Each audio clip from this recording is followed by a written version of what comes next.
Hello everyone, welcome to Maths with Arjun.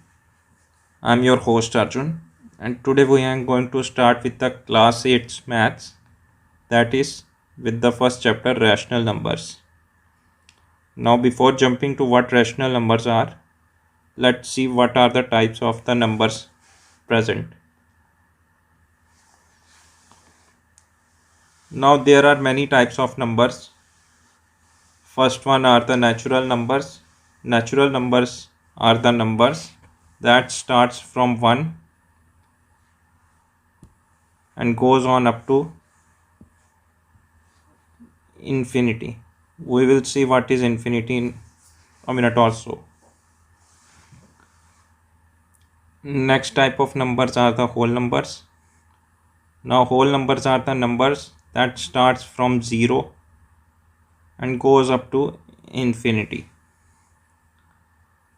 Now the difference between the natural and the whole numbers is that natural numbers does not contains 0, whereas whole numbers contains 1. Next type of numbers are integers. Integers are the numbers that starts from minus infinite to plus infinity. Next set of numbers are rational numbers. Rational numbers are the numbers that are in the form of fraction, that is p divided by q, where the value of q should not be equal to 0. Also there is one more property of rational numbers, that is that the numbers which are non-terminating but are repeating, which you will see in the further classes. Now let's see how we can represent the numbers on a number line. So starting from the natural numbers, as I have stated, natural numbers start from 1.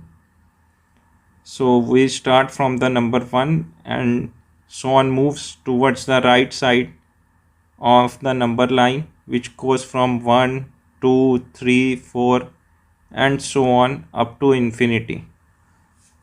You might be wondering what is infinity. So let me tell you, infinity is an largest possible number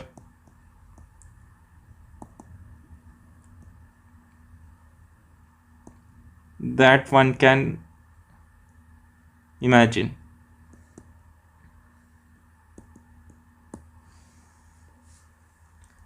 So next are the whole numbers. Whole numbers are the numbers which starts from 0 and keep going towards the right hand side of the number line towards the infinite. Next are the integers. Integers contains both positive as well as negative numbers.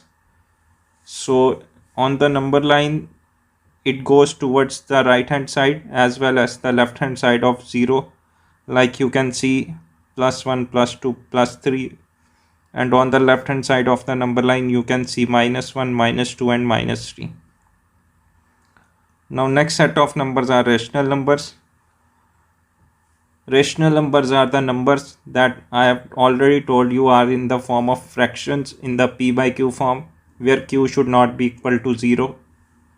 So we can see there is 1 by 2, a rational number between 0 and 1. So there can be a rational number between two rational numbers. We will see how many rational numbers can be there between the two rational numbers in the further classes. Similarly, there is a rational number 3 by 2 in between 1 and 2. On the negative side, we can see there is a rational number -1 by 2 between -1 and 0. And similarly, -3 by 2 is also a rational number. Now we have to see the properties of the numbers. The first property which we have to see is the closure property. So let's see what closure property states. So the closure property states that when we perform a mathematical operations. Now what are mathematical operations? Mathematical operations include addition, subtraction, multiplication, and division. So when we perform mathematical operations on a particular type of numbers, now particular type of numbers means that if we apply mathematical operation like addition on natural number, so the other number should also be a natural number, then only we can say that we have applied the closure property, otherwise not. So next is that the result we get after the addition of two natural numbers should also be a similar number in the result, that is, it should also be a natural number and not a rational or other number, otherwise closure property will get violated. Now we will see some examples with all the types of numbers which we have seen on the closure property. So first of all, we will take addition operation of mathematics. So let us consider two whole numbers, that is number 7 and number 10. After adding them, we get the whole number 17. So we can say that with this example, we can see that by applying the addition, the result is also a whole number. Now let's see some more examples. Now if we take the whole number 0 and the whole number 1 and perform the addition, you can see the result is 1, which is again a whole number. Now you might be wondering, if we take big numbers, the closure property will be holding or not. Now let us take two larger numbers, that is number 100 and number 70. We said that the addition of the result of these two numbers is number 170, which is again a whole number. So we can see that the closure property holds for addition for whole numbers. Next is the subtraction mathematical operation for the closure property. Now let us consider two numbers 3 and 7.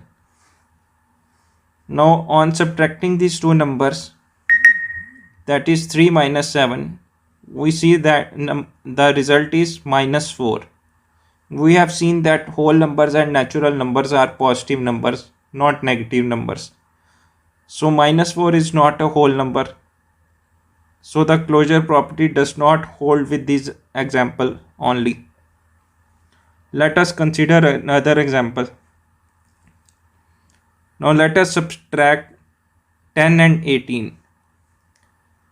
Now subtracting 10 and 18, we get the result as minus 8, which is again not a whole number.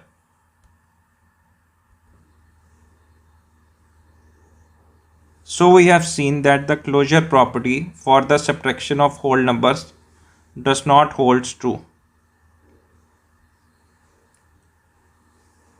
So the next mathematical operations that we are going to try for the closure property is the multiplication operation. So let us multiply two whole numbers, that is number 7 and number 10. After multiplying, we get the number as 70, which is a whole number. Let us try two another numbers. So let us take 5 and number 9.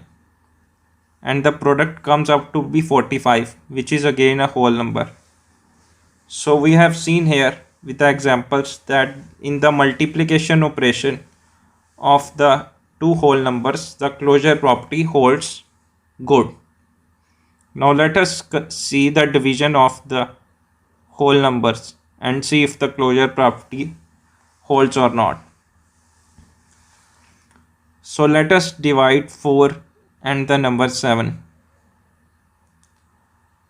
We see that the result is not a whole number, that is 4 by 7. It's some sort of other number. Now let us divide two another numbers. This is a different case. Let us divide 5 and 0.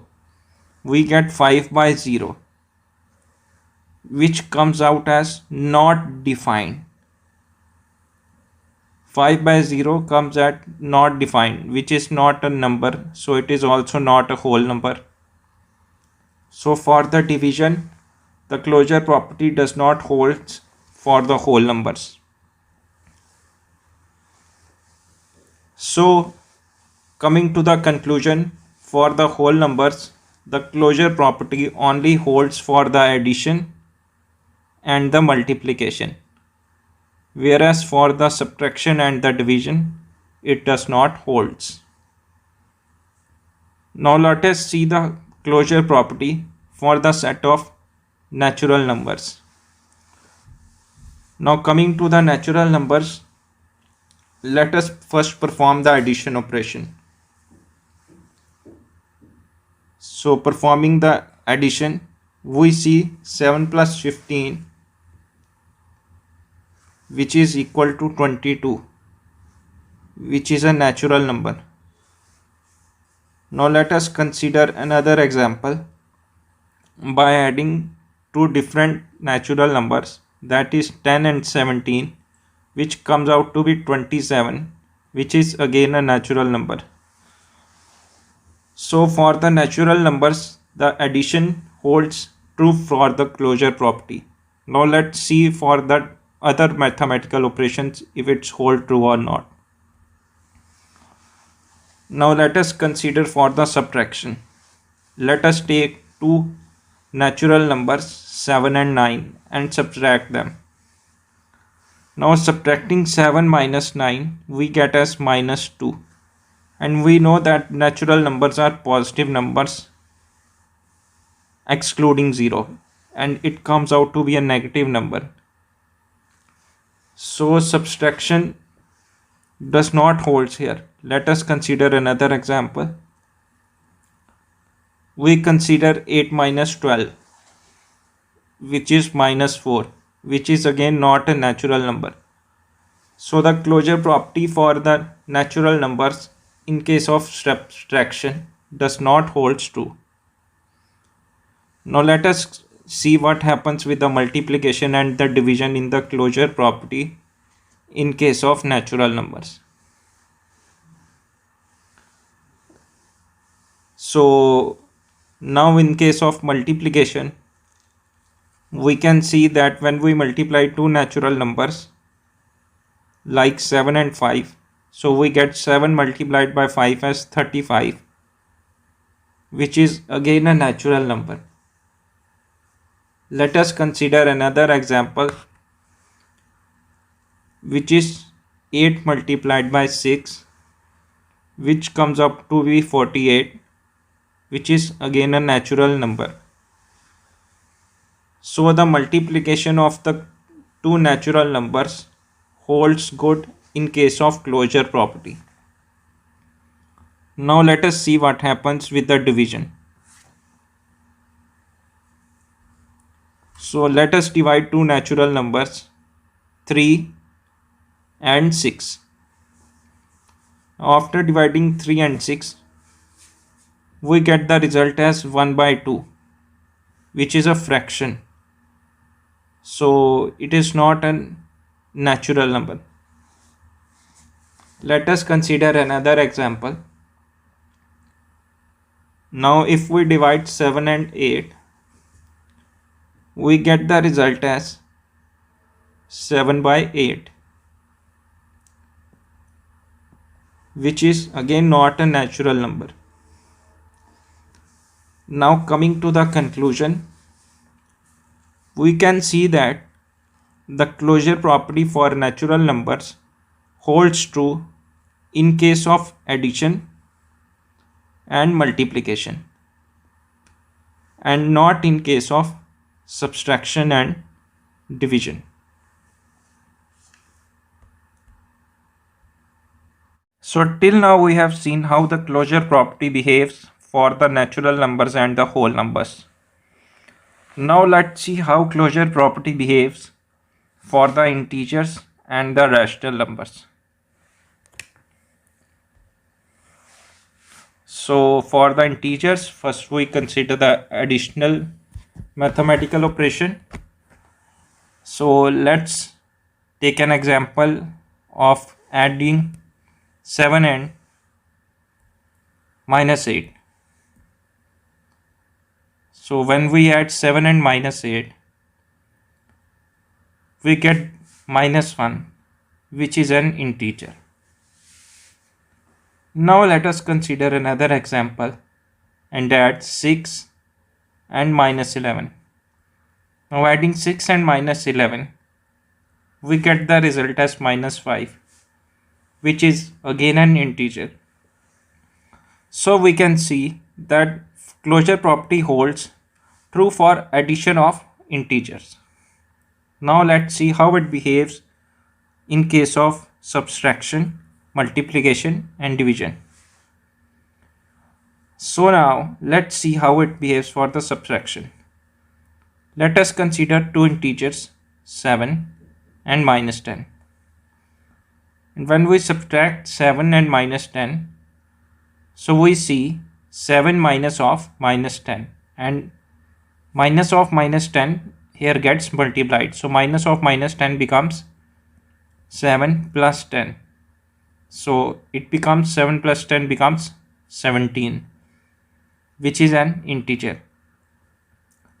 Similarly, we can take another example and subtract 10 and minus 15.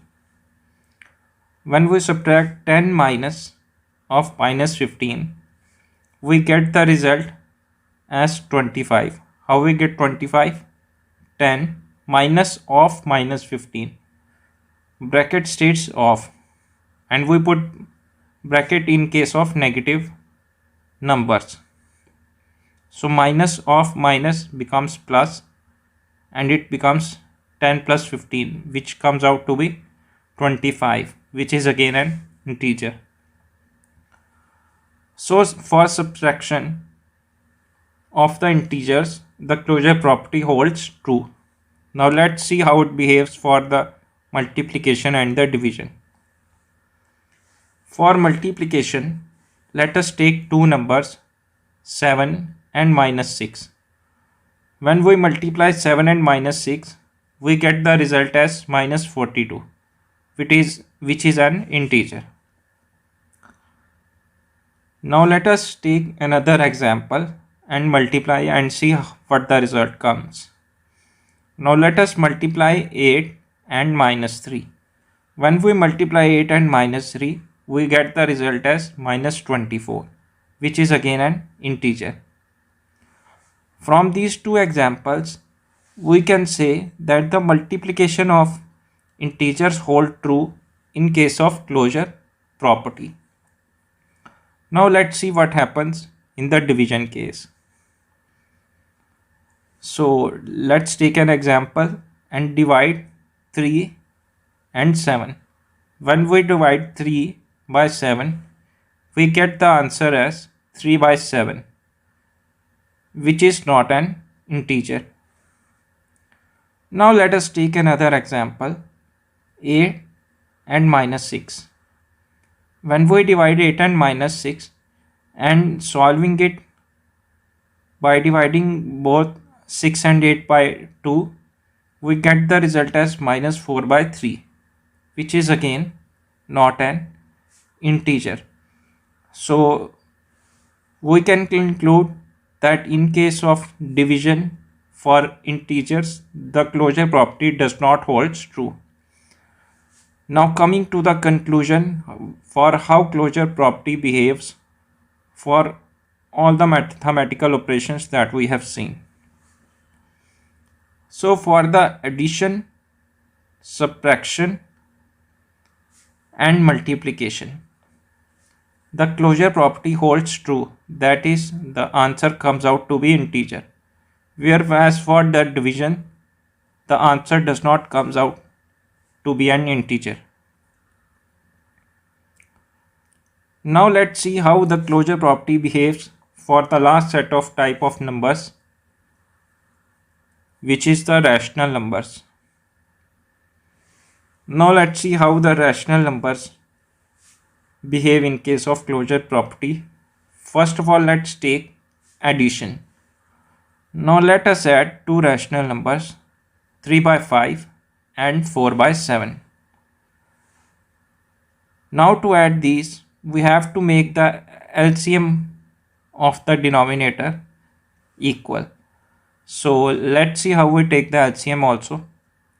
So we take two numbers of the denominator 5 and 7, and first of all take the smallest number which divides these two. Out of 5 and 7, smallest number is 5. So we take 5 first. So 5 ones are 5 and 7 comes out to be as it is. And now we divide it by 7. 1 comes out as it is and 7 ones are 7. And we multiply these two numbers 5 and 7 from this. So 5 into 7 comes out to be 35. So LCM comes out to be 35.